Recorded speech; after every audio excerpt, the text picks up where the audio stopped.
morning, Carl. Good afternoon, Michael. We have this whole like time zone shift thing because I like obviously I'm I've here in the US, noticed, you're in the UK, so like morning yeah. here, afternoon there. And I even noticed how I had to look outside to figure out like what is it? Yeah, it's Because afternoon. you had to actually see if the sun was past high noon. Exactly, it's afternoon. Yeah. Well, maybe at some point we'll get you a sundial that you can just have on the desk next to you, so you know whether it's afternoon without needing That's to right. check outside. Sundial, for sure. Carl, we had this great episode of the podcast a couple of weeks ago where you talked about the process of asking for referrals, sort of this beyond just trying to be remarkable and hoping that clients remark on you to others and get referrals, how to actually frame up that conversation, which was less about asking them for referrals and more about just, as I would kind of view it, basically asking them for marketing and growth advice and letting them suggest whatever they suggest, which may and often ends out being either a referral or an activity you could do that generates referrals or creates connections. Yep. But as you had pointed out in the conversation, and I've certainly seen this as well, like a lot of us as advisors seem to be really, really reluctant to have these conversations. Even when you've laid it out with as much of an awesome roadmap as you did, it still seems like it's a really hard conversation for a lot of us. Even beyond even beyond like the skeevy ones, I get paid in 2 ways, or can you write 3 names down on this piece of paper? Like you gave a very, I think, very comfortable conversation that just revolves around, hey, Sally, I'd just like to ask your advice. Yep. And having a conversation about, how to get more clients like Sally. So like, where are the blocking points? I mean, I know you have literally you've had this conversation about how to ask for more referrals with lots of advisors. Not everyone implements it. No one does. Or as you said, like almost no one does. So, Yeah. So for the people who listened to this a few weeks ago and thought it sounded cool and haven't actually done it at all since they listened to the last episode, what is going on and how do we get over this so that we actually get to the results that we're trying to get to from the awesome conversation you gave us last time? Yeah. Why is it so hard and what do we have to do? Yeah, I love this conversation. And to be clear, this is the exact same reason we don't do anything involving work in public. Like I'd make that big category, like,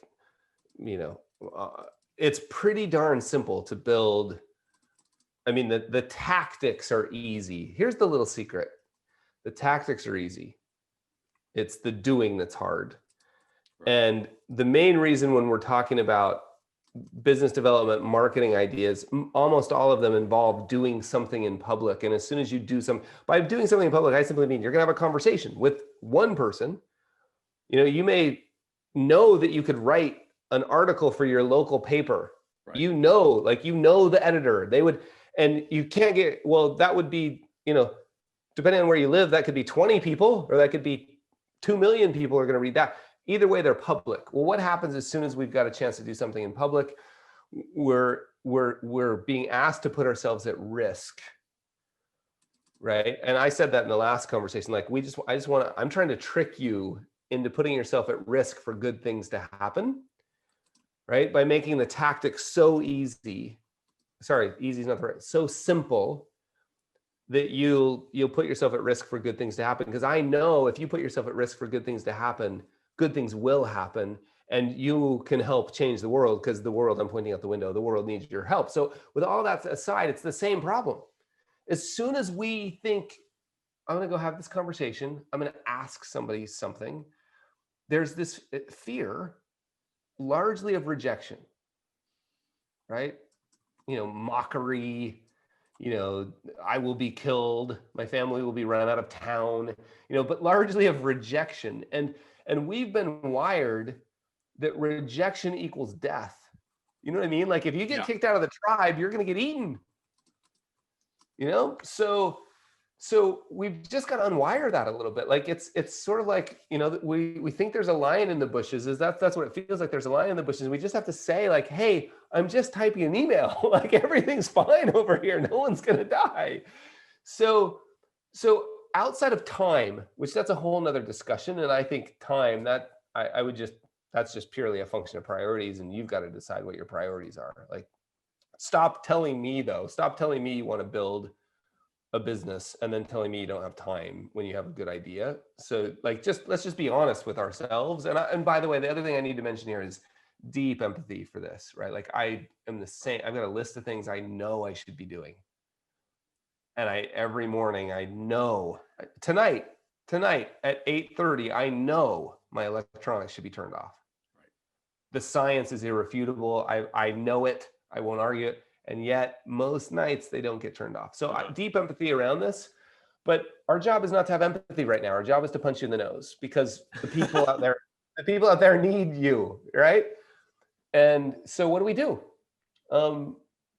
I think we just have to understand. I think the first step is to get clear about what we're talking about. We're talking about fear. It's not because you don't know how to do it. This is actually the conversation we have when we teach this in a workshop, because we do it, 30, 60, 45 days later. People come back and they haven't done it. And so we just have to get really clear. Like, is there anything about the process you didn't understand? No, because it's pretty simple. Is there any reason you couldn't do it? No, there's no okay, so what get in the way? Let's just get down to brass tacks here. It's scared to do it. Or lazy, but I don't inherently believe most of the people listening to this are lazy. I think we just get scared. Now, one way we deal with fear, and this is where it's really tricky. One way we deal with fear is we make up really elaborate stories. Right? Like we find places to hide. And those places to hide could be like, I know one of your favorite places to hide. Research. Oh yeah. It's gotta be. I know how to not do this scary thing. I'm gonna research the crap out of it. That's exactly right. How many time management books do you need to read before you just manage your time? Yeah, exactly. So research. Yeah. One of my favorite places to hide is design. Like, oh, we should change the logo a little bit. I don't think that red's exactly the right color. Mm-hmm. Another podcast, I got to listen to a little bit more. That could be research. So just be aware of the things you're doing that are places to hide, and give yourself a little bit of empathy, and then a punch in the nose and say, I got to do this thing. And so I don't know any other tricks around this.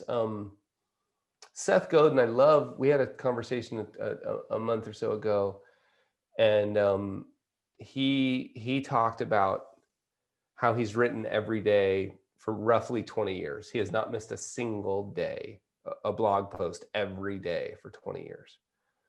And he was asked, like, every day? And he's like, yeah, there's a lot of things I do every day. I breathe. I wake up. I brush my teeth. I go on a walk. I mean, like, I eat. So he was like, look, I write. So to a large, we can play that trick too, where we're just like, I'm gonna just make this a process where I do one of these conversations every week on Tuesday, and I schedule it the week before. So when I'm done with the one, I make the next call to schedule the next week's. So just create a habit. That's what James Clear would say around it, right? Like, just create a series of small actions that trick yourself into the thing that you want to have. So what do you think? Like, you've seen a lot of this. Why don't people, basic, simple tactics, why don't we do it? I think you're absolutely right that the, I think the blocking point, it's fear. It's, what if this doesn't go well?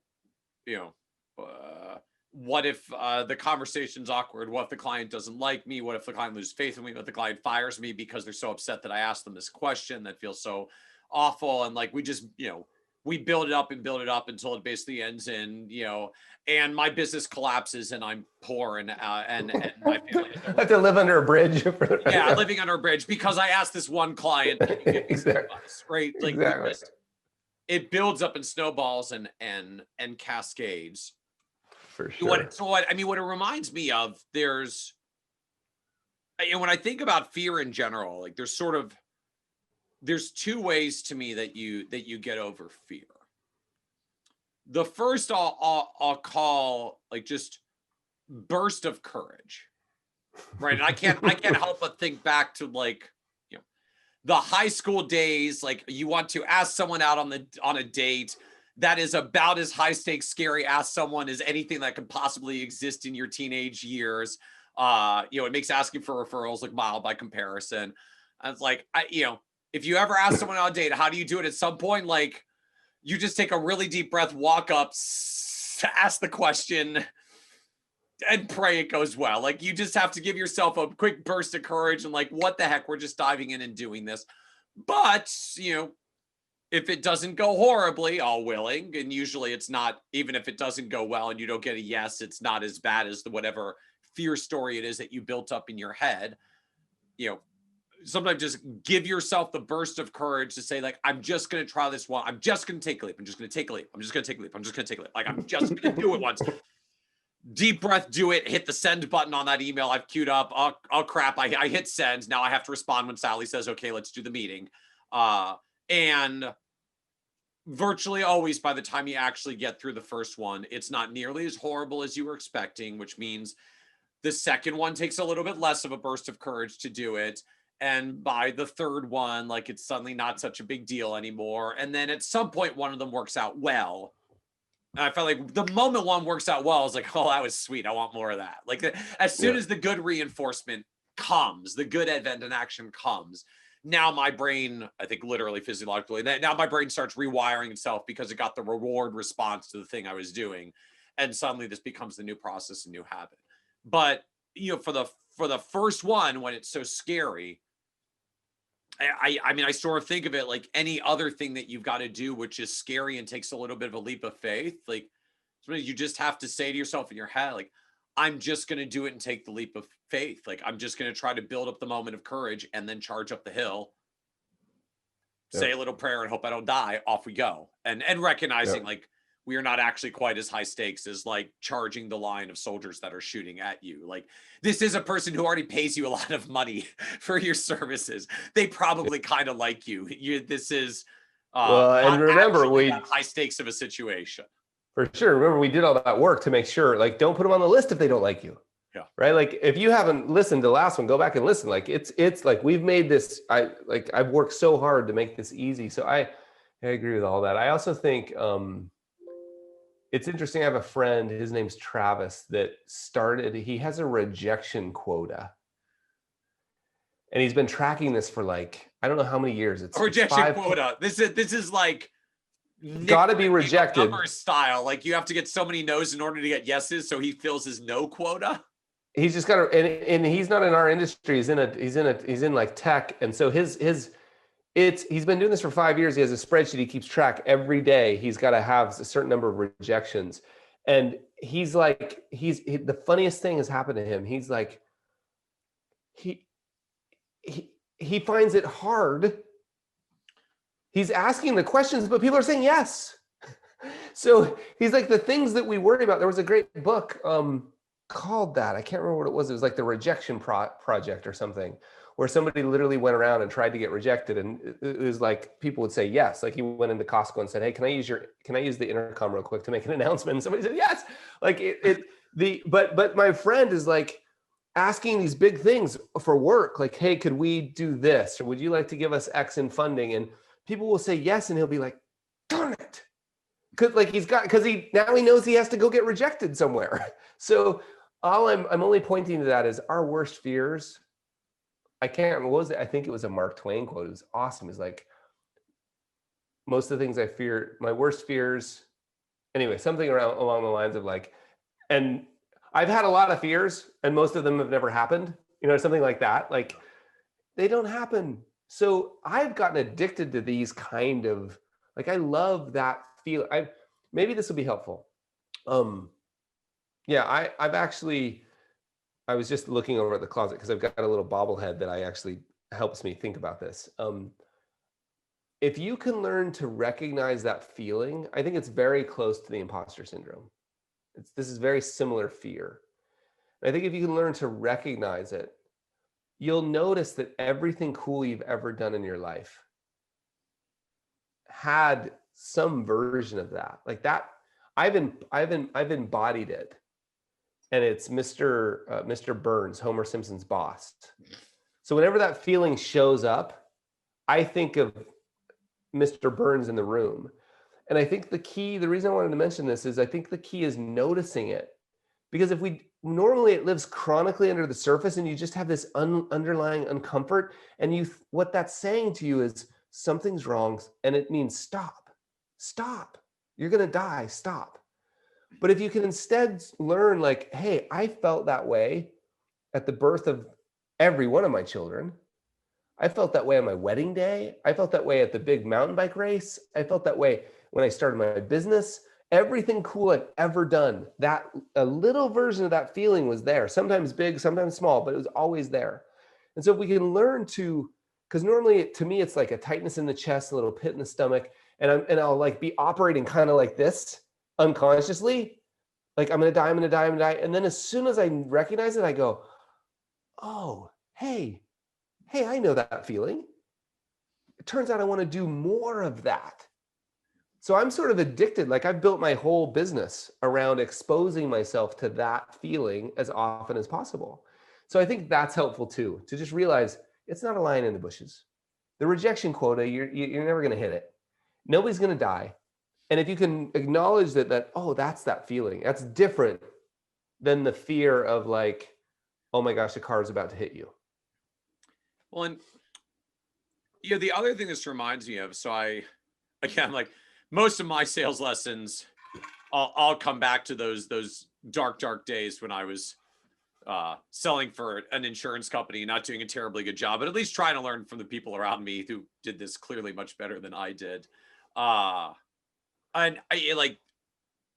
there was a guy there named Ron who was like, of course there was. Yeah, it was Ron. It had to be Ron. No offense to the Rons listening. Exactly.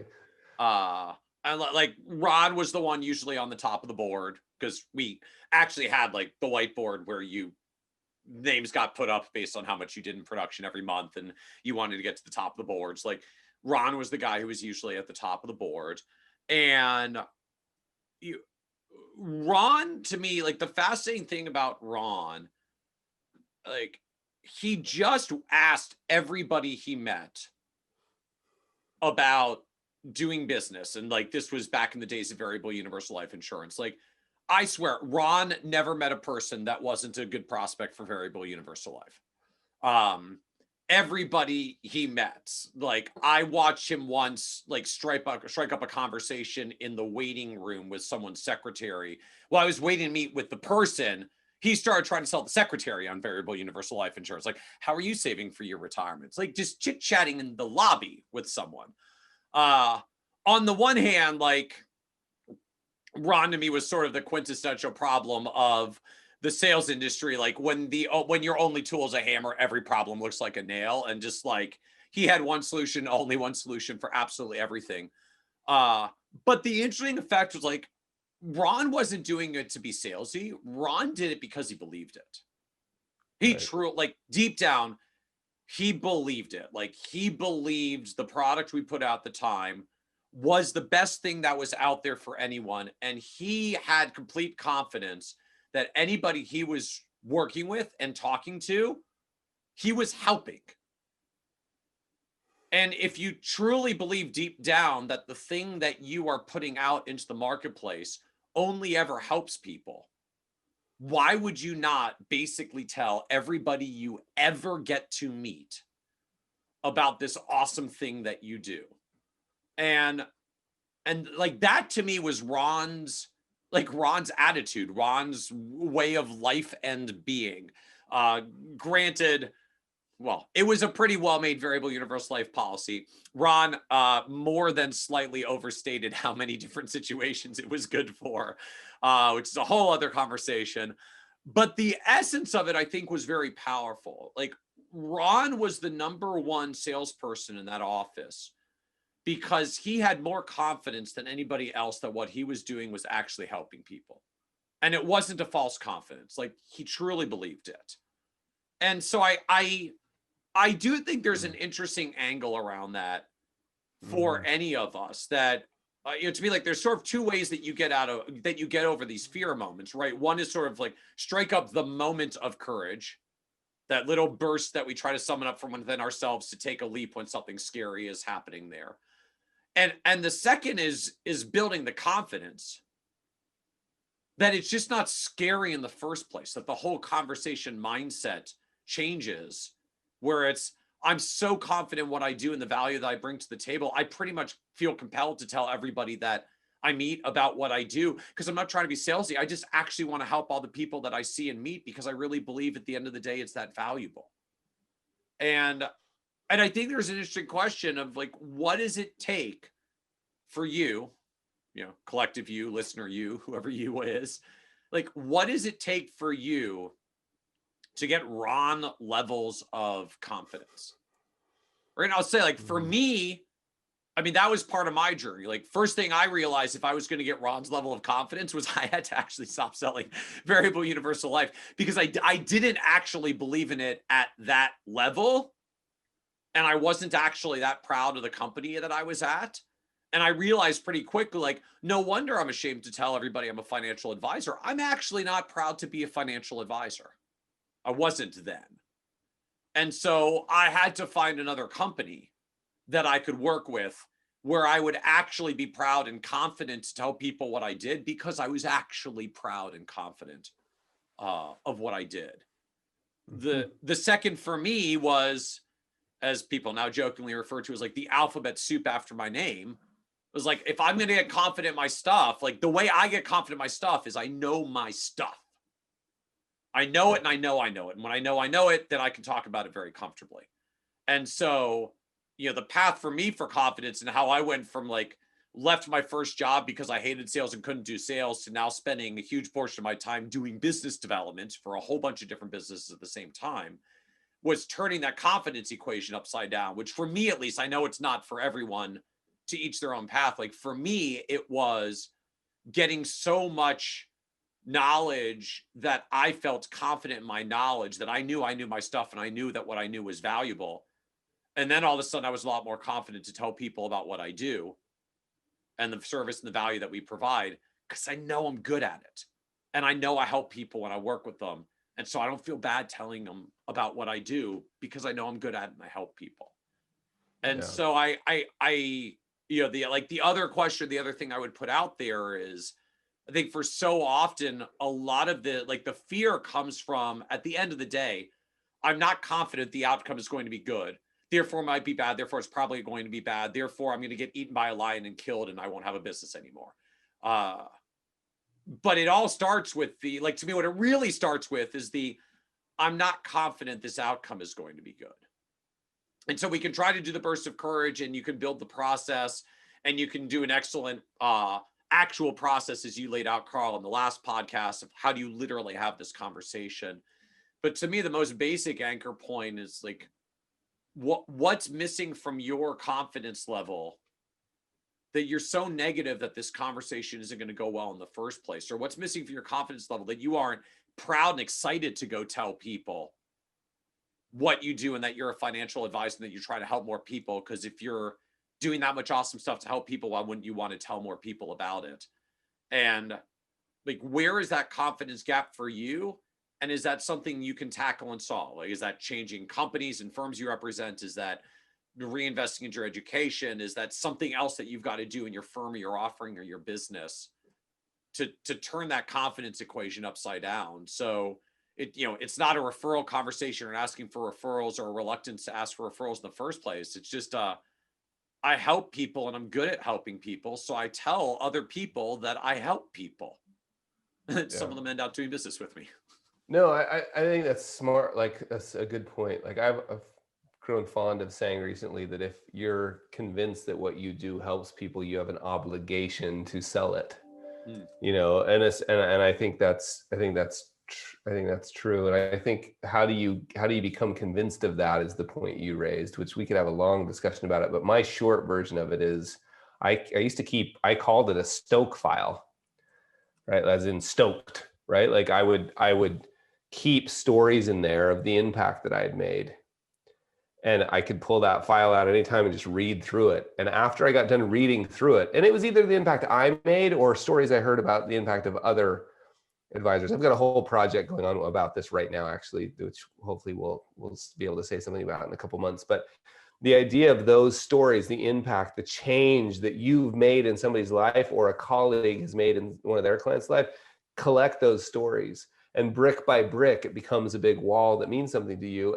But every once in a while, you're not getting the right sleep, you're eating crappy, something's going on. Yep. Energy level is low, confidence is low. You just look for places to hide. I've found that I suddenly need to do more research when I'm in the basement, energy wise.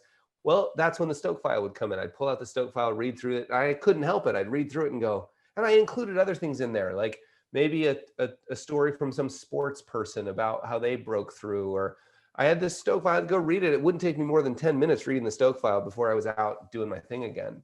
Yeah. So that's my version of your alphabet soup. I love it. But I think the essence of this as we wrap up, like I love the comment that you made at the beginning that at the end of the day, you have to put yourself at risk for good things to happen. Not necessarily crazy, like actually take risk of getting eaten by a lion, but it's going to feel that way. You have to put yourself at risk for good things to happen, right? As you pointed out, like if you think about almost all the good stuff that's happened in our lives, particularly the turning points, almost every major turning point in our lives had some kind of build up to risk, Mike, before it or in that transition.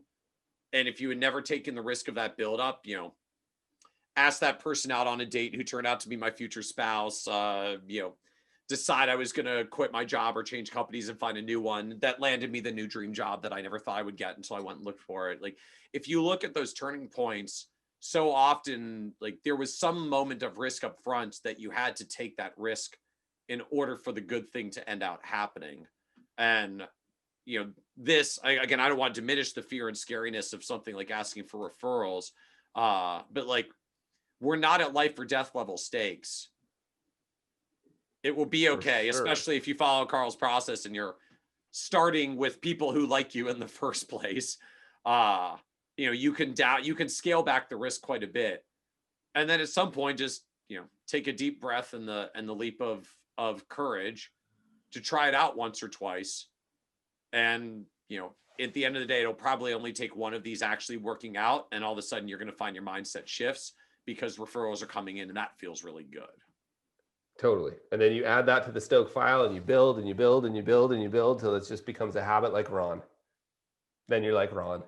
And then you're like Ron. Amen. But selling good things. Exactly. Yeah, that's beside the point. That's beside the point. That was just a metaphor. Ron is just a metaphor. No, Ron was actually a real person, but like I know he was, but it's perfect. Yes. Perfect. Super good, Michael. That was fun. Thank you, Carl. Thank you. Yeah. See you later.